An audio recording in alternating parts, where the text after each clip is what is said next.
welcome back. Something I won't use.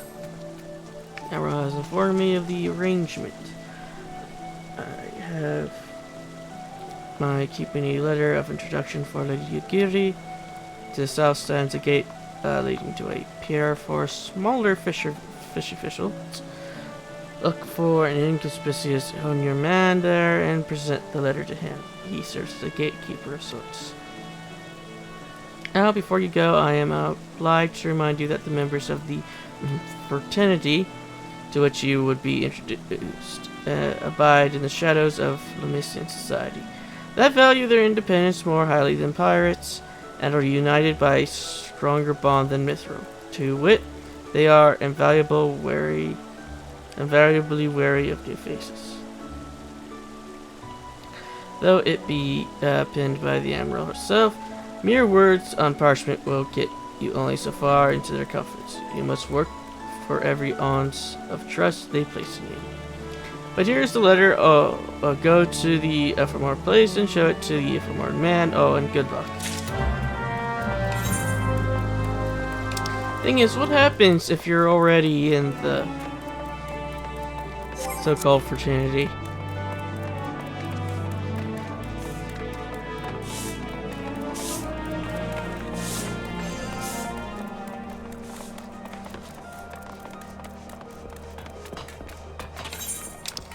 What? 60, 70. No. I know what. Screw it. We're almost there.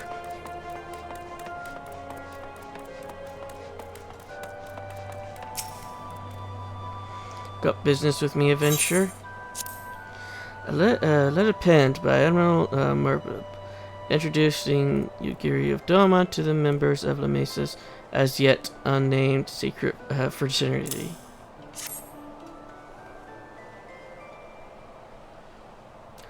So you're the man the Admiral sent into word of. I was hoping I might catch a glimpse of Frank or two. Been a while since I saw his shite-eating grin. But with all the doe-eyed wretches about, I suspect he's got his hands full.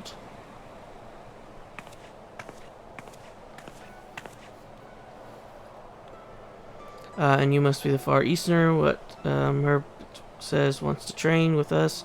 Welcome to Lemisa, my lady. I'm Yugiri of Doma. Tis an honor to make your acquaintance. I must confess, when I first learned of your organization, I had a certain preconception as to the nature of your membership. It would seem I was mistaken. You're not the first person to say that, lass. Lemisa is a city of pirates, to be sure, and pirates don't give two farts about keeping a spotless reputation. They hardly need a secret society to do their dirty work. My PS, my people and I keep the shadows. We've got nothing to be ashamed of. It's simply better for business that we remain unseen.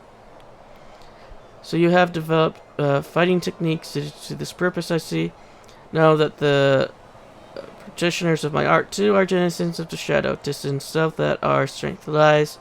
There is much we might learn from one another, I think. And what in the seven hells are we waiting for? If you come with us, you Jerry of Duwitsit, we can get acquainted with more private surroundings. That didn't come out right, did it?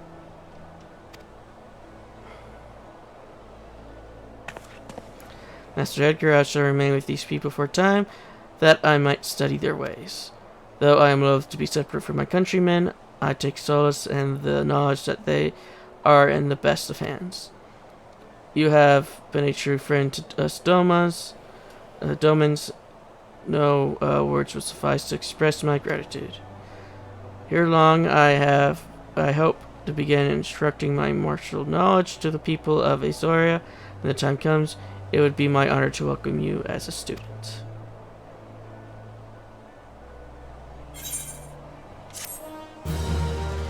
Into the saddlebag it goes.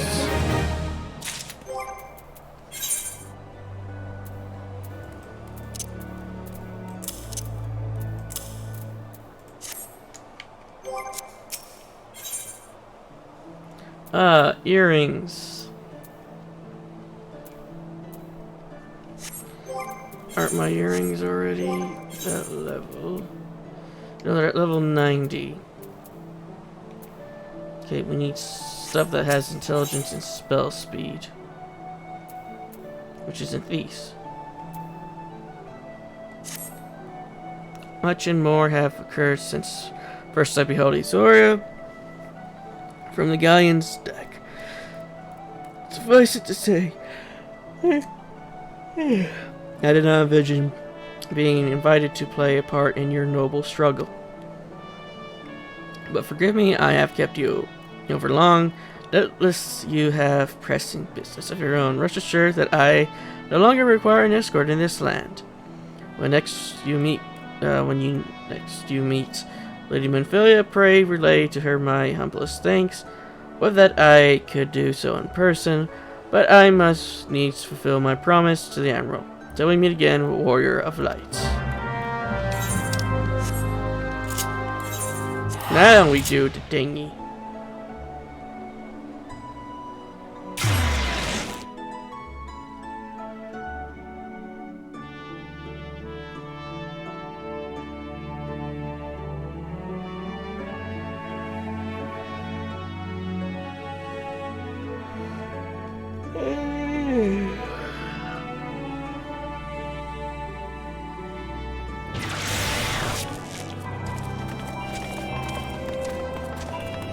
I think it's gonna be the last episode I do in this set, and hopefully by the time the next episode rolls around, my tongue would be healed, so I can do these voices instead of being in pain.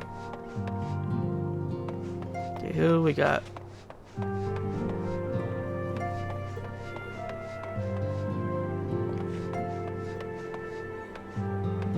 Okay, just making sure I wasn't seeing a new character that was behind this. Looks like all of Bubba Chip is here. Well, I guess off window technically.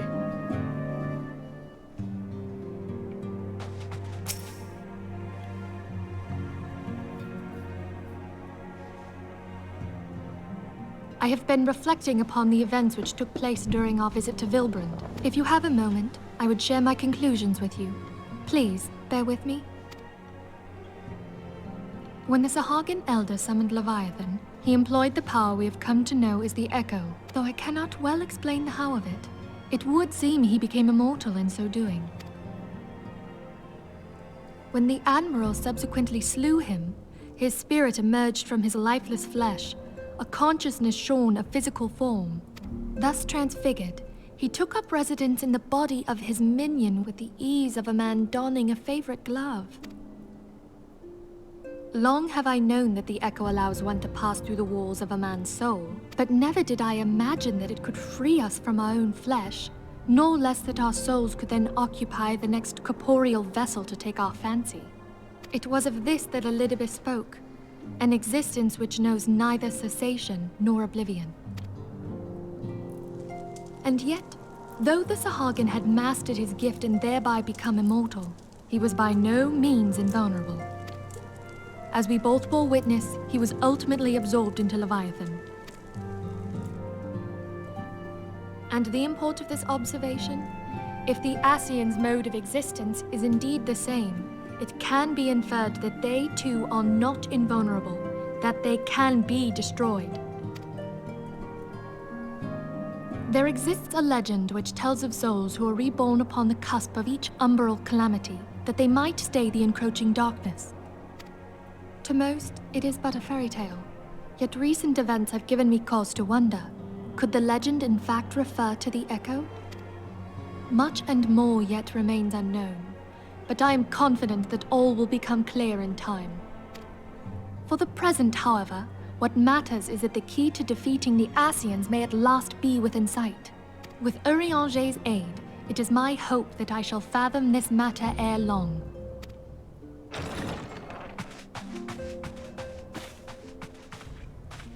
Oh, I was just about to send for you, my friend.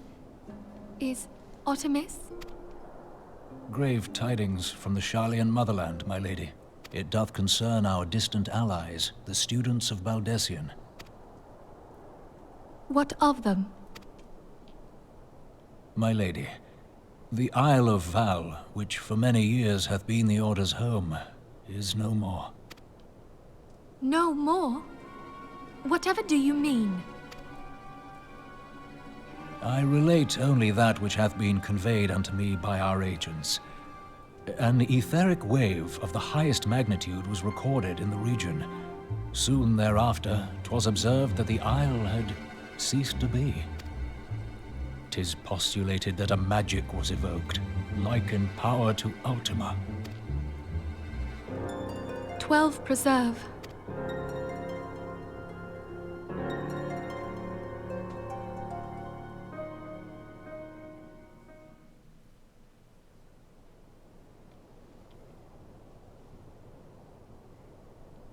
If there are no other matters, I move that today's meeting be adjourned.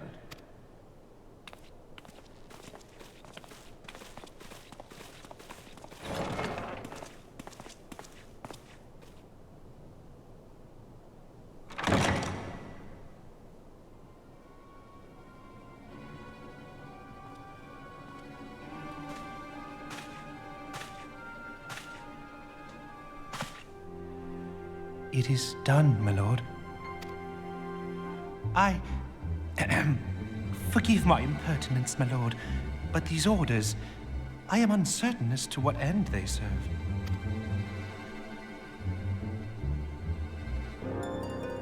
Revolution.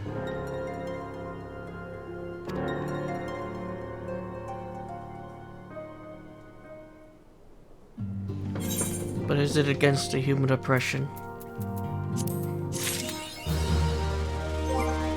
Achievement! This probably doesn't give me anything. Nope. Okay. Everstar. That's the one I need to get. Because it's the one that's for intelligence. Because mind is for healing.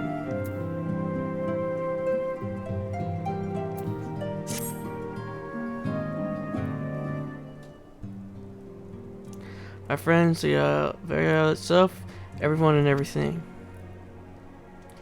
No, it fails us not to speculate. Orion J will send word if there are any developments. Until such time as he does, we must remain firmly focused on that which is within our power to change.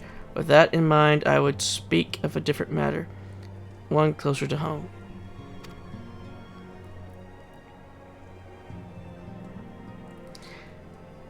And it concerns etheric fluctuations which had previously attributed to good King Mughal the 12th. That the king is no more is a blessing for what we have you to thank. Yet all is not well in the 12's wood. Our latest readings reveal an ongoing etheric disturbance of considerable magnitude. They may even suggest the presence of a primal. Needless to say, the mere possibility warrants immediate investigation. I would have you... Celia, I do not wish to interrupt, but we have a problem. What manner of problem?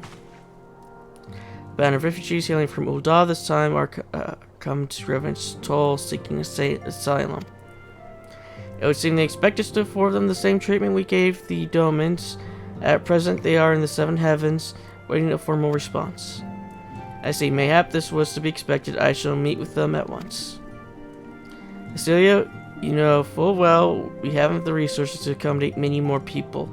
Concerning what will happen if you do this, word will spread and more will follow. Your opinion is still muted, but I will hear their suit.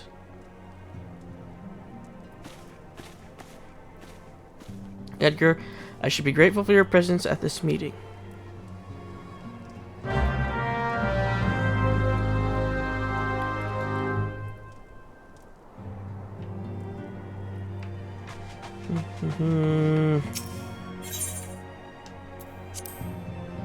Stuff that I wouldn't bother doing.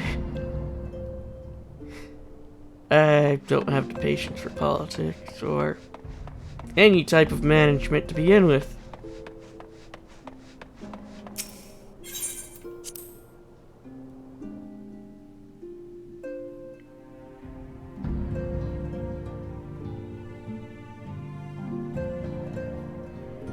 So they're in the bar.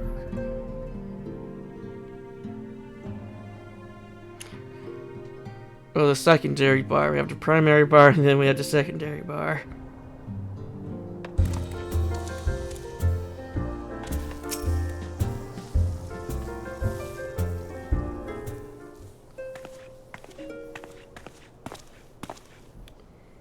Apologies for keeping you waiting. My name is Mephilia, and I lead the Scions of the Seventh Dawn. To be praised, it is you. We're ready and willing to work, same as the Domans. Just give us a task, and we'll see to it. Pray calm yourselves. I appreciate your enthusiasm, but I know not of your situation.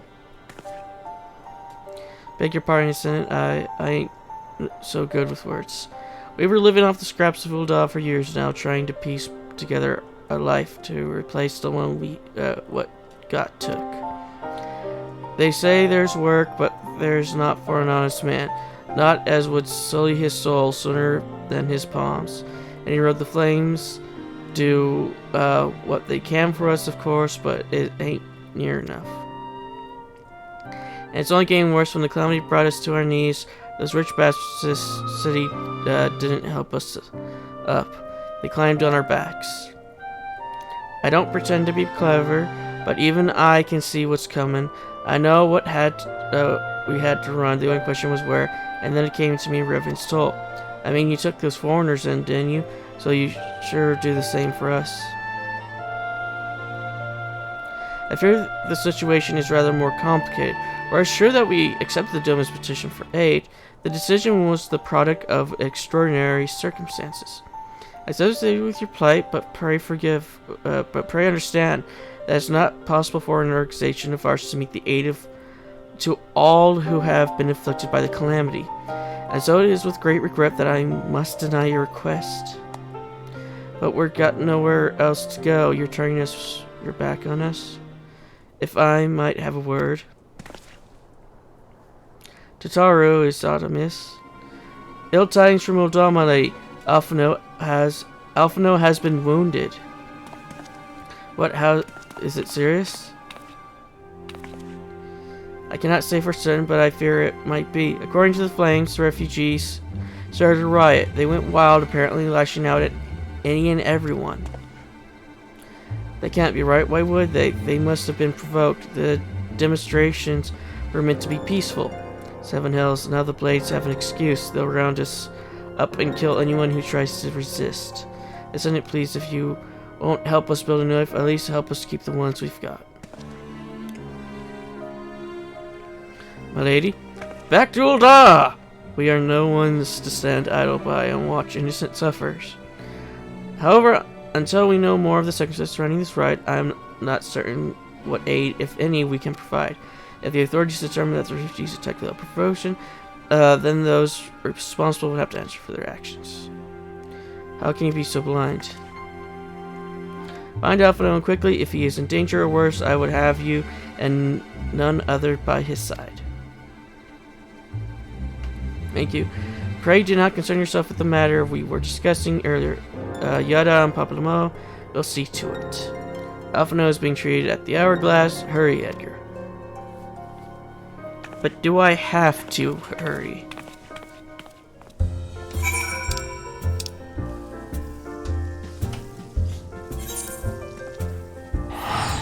Oh, there we go.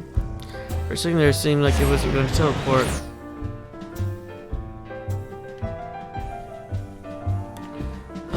Which was the Hourglass? I know where the Quicksand is.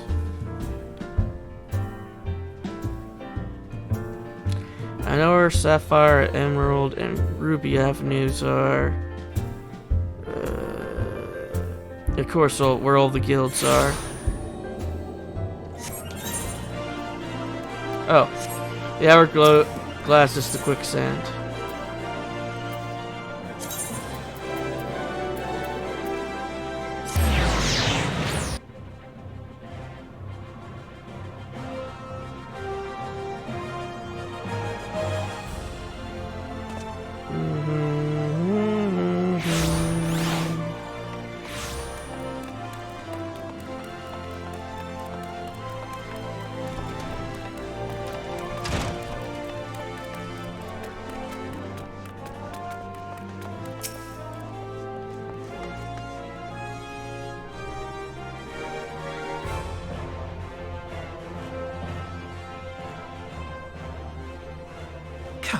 You must have gathered by now that Tataru is given to exaggeration.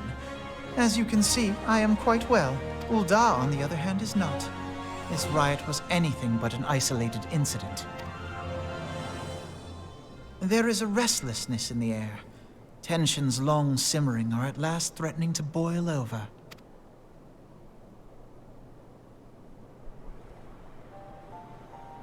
Ul'dah is a nation infamous for the great disparity between the wealthy and the poor. The majority of the populace accepts this state of affairs because they believe that every man bears responsibility for his own lot in life. To an Ul'dan, money is the foremost, and some would say the only measure of a man's worth. Small wonder that the wealthiest wield the greatest influence. So where do the refugees fit into this social hierarchy? What place is there for those who fled Alamigo and the destruction of the Calamity? Plainly, there is none. They have no wealth, no power, and no worth. To the Ul'dan way of thinking, they may as well not exist. Choosing to ignore their existence, however, is patently not an option. General Rauban and the Sultana understand this, which is why they ordered the Immortal Flames to provide the refugees aid and succor. Yet none would dispute that the expenses incurred by this policy grow by the day, with no end in sight. This has prompted more and more Ul'dans to question their obligation to aid these worthless wanderers. While more and more refugees have come to resent their treatment at the hands of the sneering citizenry.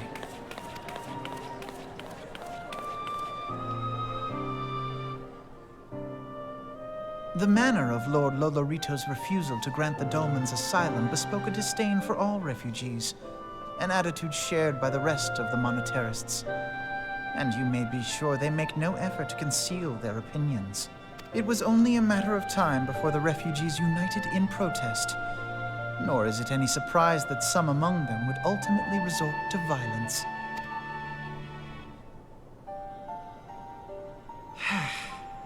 That the Immortal Flames should choose this of all occasions to engage in joint training exercises with the other Grand Companies. By the time they return, the situation may well have deteriorated beyond mending.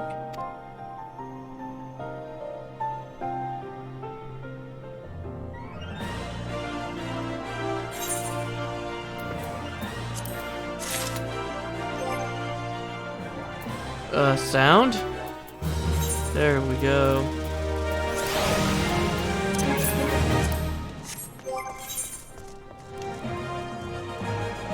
Oh, that's gonna be it for this episode. The next episode, we'll continue the story. Until then.